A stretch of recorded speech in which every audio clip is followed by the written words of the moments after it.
नमस्कार, मी पूजा. परिपूर्ण स्वादमध्ये आपल्या मनापासून स्वागत. सध्या बाजारात मुबलक प्रमाणामध्ये मटार उपलब्ध आहेत. आपण मटारपासून वेगवेगळे पदार्थ करतच असतो. आज आपण करणार आहोत सकाळच्या घाईगडबडीमध्ये झटपट होणारी आलू मटार टिक्की. ही आलू मटार टिक्की तुम्ही टिफिनमध्ये देऊ शकता किंवा संध्याकाळच्या चहासोबतच्या नाश्त्यासाठी देखील करू शकता. मुलांचे वाढदिवस असतील किंवा एखादी छोटीशी पार्टी असेल, अशा वेळी देखील घरी झटपट तुम्ही ही आलू मटार टिक्की करू शकता. आपल्या चॅनलवर मटारपासून बनवलेल्या बऱ्याच रेसिपीज उपलब्ध आहेत. मटार पॅटीस, मटार कटलेट, मटार पराठा, मटार पफ पॅटीस अशा पद्धतीने बऱ्याच रेसिपीज उपलब्ध आहेत. त्या सर्व लिंक मी डिस्क्रिप्शन बॉक्समध्ये देत आहे. त्या रेसिपीज तुम्ही पाहू शकता. चला तर मग आजच्या अप्रतिम रेसिपीला सुरुवात करूया. सुरुवातीला आपण मटार आणि बटाटे उकडून घेऊया. त्यासाठी इथे मी गॅसवर पातेलं गरम करत ठेवलं आहे. त्यामध्ये एक मोठा तांब्या पाणी घातलेलं आहे आणि त्यात मी 1 कप मटार घातलेले आहेत आणि 2 मध्यम आकाराचे बटाटे सालं काढून अशा बारीक फोडी करून घातलेल्या आहेत. बटाटे मी आधी स्वच्छ धुवून घेतले, सालं काढली आणि मग अशा फोडी केलेल्या आहेत. मटार पण आधी मी निवडून घेतले, मग ते 2 वेळा पाण्याने स्वच्छ धुवून घेतले आणि मग मी इथं पातेल्यामध्ये उकडत ठेवलेले आहेत. आता आपण गॅसची फ्लेम मिडियम करूया आणि 5 ते 6 मिनिटं मटार आणि बटाटे उकडून घेऊया. उकडून खूप जास्त मऊ पण करायचे नाही आहेत, अर्धवट कच्चे राहतील अशा पद्धतीने आपण मटार आणि बटाटे शिजवून घेणार आहोत. तुम्हाला जर पाण्यामध्ये मटार बटाटे शिजवायचे नसतील तर तुम्ही वाफेवर उकडून घेतले तरीही चालेल किंवा वरण भाताचा कुकर लावताना त्या एका ताटावर हे ठेवून उकडून घेतले तरीही चालतील. 5-6 मिनिटे झालेले आहेत. बघा, मटार आणि बटाटे अगदी छान उकडले गेलेले आहेत. अगदी खूप मऊ केलेले नाही आहेत. आता आपण बटाटा आणि मटार शिजलेत का बघूया. बघा, बटाटा शिजलाय पण अगदी मऊ झालेला नाही आहे. वाटाणे देखील अगदी छान शिजलेले आहेत. आता आपण गॅस बंद करूया. यातलं सगळं पाणी गाळून काढूया आणि आपण मटार आणि बटाटे थोडेसे गार होऊ द्या आणि गार झाल्यानंतर आपण ते स्मॅश करून घेणार आहोत. उकडून घेतलेले मटार बटाटा गार झाल्यानंतर मी अशा पद्धतीने स्मॅश करून घेतलेला आहे. तुम्ही पाहाल तर यामध्ये तुम्हाला अख्खे वाटाणे देखील दिसतील. मी पत्त्याने स्मॅश करून घेतलेला आहे. तुमच्याकडे जर पावभाजी स्मॅशर असेल तर त्याने देखील तुम्ही हे स्मॅश करून घेऊ शकता.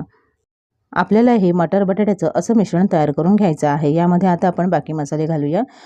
अर्धा टीस्पून जिरे पावडर, 1 टीस्पून धणे पावडर, अर्धा टीस्पून गरम मसाला, अर्धा टीस्पून जिरं आणि इथं मी 4 कमी तिखट असलेल्या हिरव्या मिरच्या, 10 ते 12 मध्यम आकाराच्या लसूण पाकळ्या आणि 1 इंच आलं मिक्सरला लावून असं जाडसर ठेचा करून घेतलेला आहे. हे वाटताना मी यामध्ये अजिबात पाणी घातलेलं नाही आहे. थोडीशी बारीक चिरलेली कोथिंबीर घालायची आहे. चवीनुसार मीठ घालायचं आणि आता आपण ही सगळी साहित्य मिक्स करून घेऊया. आता मी इथं फक्त मटार बटाट्याचीच टिक्की करणार आहे, पण तुम्हाला आवडत असेल तर तुम्ही घरात उपलब्ध असलेल्या कोणत्याही भाज्या यामध्ये बारीक चिरून घालू शकता. सगळे साहित्य मिक्स करून झालेले आहेत. हे मिश्रण थोडंसं ओलसर आहे. यामध्ये आता आपण पोह्यांचं पीठ घालणार आहोत. पोहे मी थोडेसे गरम करून घेतले आणि त्यानंतर मिक्सरला लावून असं जाडसर पीठ तयार करून घेतलेलं आहे आणि आता आपण हे यामध्ये थोडं थोडं घालणार आहोत. खूप जास्त घालायचं नाही आहे. आधी 1 चमचा घालायचं, मिक्स करायचं आणि गरज लागेल तरच अजून घालायचं आहे. पोहे पटकन ओलावा शोषून घेतात आणि हे मिश्रण मग पटकन घट्ट होतं.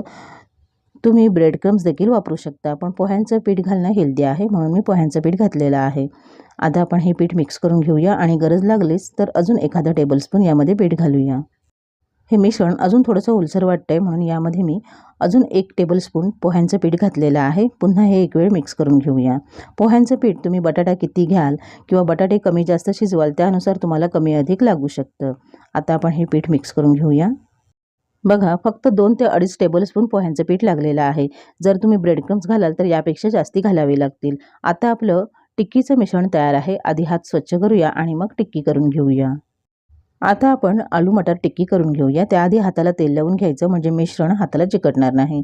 टिक्क्या जशा तुम्हाला लहान, जाड, पातळ हव्या असतील तेवढ्या हातावर मिश्रण घ्या आणि गोळा असा गोल फिरवून घ्या आणि मग त्याला चपटा आकार द्यायचा आहे. मी इथं गोलाकार करणार आहे. तुम्ही तुमच्या आवडीनुसार याला कोणताही आकार देऊ शकता. कुकीज कटरने देखील तुम्ही हे कट करून घेऊ शकता. या तयार आलू मटार टिक्क्या तुम्ही हवाबंद डब्यात भरून फ्रीजरमध्ये ठेवू शकता आणि तुम्हाला हवं तेव्हा कधीही शॅलो फ्राय करून खाऊ शकता. बघा, छान सुंदर अशी आलू मटार टिक्की तयार आहे. अशाच पद्धतीने आपण सगळ्या टिक्क्या करून घेऊया आणि मग पुढची तयारी करूया. आपल्या आलू मटार टिक्क्या तयार आहेत. इथे मी घेतलेल्या प्रमाणामध्ये मध्यम आकाराच्या 13 टिक्क्या तयार झालेल्या आहेत. आधी सांगितल्याप्रमाणे या टिक्क्या तुम्ही हवाबंद डब्यात भरून फ्रीजरमध्ये ठेवू शकता आणि हवं तेव्हा शॅलो फ्राय करून खाऊ शकता. आपल्याला या टिक्क्या कुरकुरीत करायच्या आहेत, त्यासाठी इथं मी 2 टेबलस्पून बारीक रवा घेतलेला आहे. आता आपण तयार टिक्की या रव्यामध्ये घोळवून घेऊया. खूप जास्त दाबून रवा लावायचा नाही आहे, हलकासा रवा लागेल अशा पद्धतीनेच रव्यामध्ये टिक्की घोळवून घ्यायची आहे. बघा या पद्धतीने एका वेळी जेवढ्या आपण तव्यावर घालणार असू तेवढ्याच आधी रव्यामध्ये घोळवून घ्यायच्या आहेत. अशा पद्धतीने 5-6 टिक्कीना रवा लावून घेऊया आणि मग आपण शॅलो फ्राय करूया. तुम्हाला आवडत असेल तर तुम्ही या डीप फ्राय देखील करू शकता, पण त्याआधी तुम्हाला मैद्याची स्लरी करावी लागेल आणि त्यावर पुन्हा ब्रेड क्रम्स लावून नंतर त्या तळाव्या लागतील. आलू मटार टिक्की शॅलो फ्राय करण्यासाठी इथे मी गॅसवर पॅन गरम करत ठेवला आहे. त्यामध्ये मी 2 टेबलस्पून तेल हलकं गरम करून घेतलेलं आहे. गॅसची फ्लेम लो टू मीडियम ठेवायची आहे आणि आता पॅनमध्ये मावतील एवढ्या आपण टिक्क्या यामध्ये घालूया. खूप जास्ती गर्दी करायची नाही आहे आणि लो टू मीडियम फ्लेमवरच आपण टिक्क्या शॅलो फ्राय करणार आहोत. एका बाजूने हलका सोनेरी रंग येईपर्यंत आपण आता तळून घेऊया. 4-5 मिनिटं झालेली आहेत. आता आपण टिक्की पलटून बघूया. बघा तळाकडून मस्त हलका सोनेरी रंग आलेला आहे. यापेक्षा जास्ती रंग येईपर्यंत तळण्याची गरज नाही आहे, कारण आपण यामध्ये मटार आणि बटाटे आधीच शिजवून घातलेले आहेत. शिवाय पोह्यांची पावडर घातली होती, पोहे पण आधी भाजून घेतलेले आहेत. फक्त आपल्याला बाहेरून कुरकुरीत होईपर्यंतच आपल्याला या टिक्क्या तळून घ्यायच्या आहेत. जी बाजू छान भाजली नसेल तर पुन्हा ती भाजून घ्यायची आहे. बघा अजून दुसऱ्या बाजूने देखील 5 ते 6 मिनिटं आपण टिक्की भाजून घेऊया. पुन्हा 5-6 मिनिटांनी आता आपण टिक्की बघूया. बघा तळाकडून पण अगदी छान रंग आलेला आहे. मस्त कुरकुरीत अशी आपली टिक्की तयार झालेली आहे. तुम्हाला मी दाखवते. वरून छान कुरकुरीत झालेले आहे आणि आतून मस्त मऊसूत अशी आपली या टिक्क्या तयार होतात. आता आपण एक एक करून अशाच पद्धतीने सगळ्या टिक्क्या काढून घेऊया. तळाकडून जरी बाजू भाजली नसेल ती आपण पुन्हा पलटून मध्ये घ्यायची आहे, कारण मध्ये गॅसची आच लागते. मधली टिक्की पटकन भाजली जाते, कडेच्या भाजायला वेळ लागतो. मग त्या आपण अशा मध्ये आणायच्या आणि त्यांनाही सोनेरी रंग येईपर्यंत छान आपण अशा भाजून घेणार आहोत. गरज लागलीच तर एखादा चमचा तेल घालू शकता. बघा पुन्हा 1-1.5 मिनिटं टिक्की छान भाजून घेतल्यानंतर दोन्ही बाजूनी मस्त एकसारखा सोनेरी रंग आलेला आहे. तयार टिक्की आपण टिश्यू पेपरवर काढून घेऊया, म्हणजे जास्तीचं तेल टिश्यू पेपर शोषून घेतील. आणि अशाच पद्धतीने राहिलेल्या टिक्क्या शॅलो फ्राय करून घेऊया. तयार आलू मटार टिक्की इथे मी सर्विंग प्लेटमध्ये काढून घेतलेले आहे. तुम्ही पाहू शकता आपल्या आलू मटार टिक्क्या किती छान झालेल्या आहेत. दिसायलाही अगदी सुंदर झालेल्या आहेत. पाहता क्षणी खाव्या वाटत आहेत. बाहेरून मस्त कुरकुरीत आणि आतून मऊसूत अशी आपली आलू मटार टिक्की तयार झालेली आहे.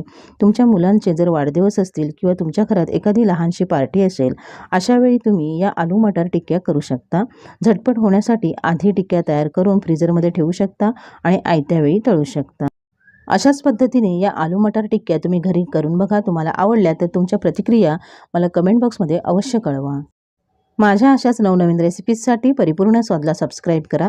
व्हिडिओ आवडला तर नक्की लाईक करा आणि तुमच्या मित्रमैत्रिणींसोबत शेअर करा. पुन्हा भेटूया अशाच एका नवीन रेसिपीसोबत. पूर्ण व्हिडिओ पाहिल्याबद्दल धन्यवाद.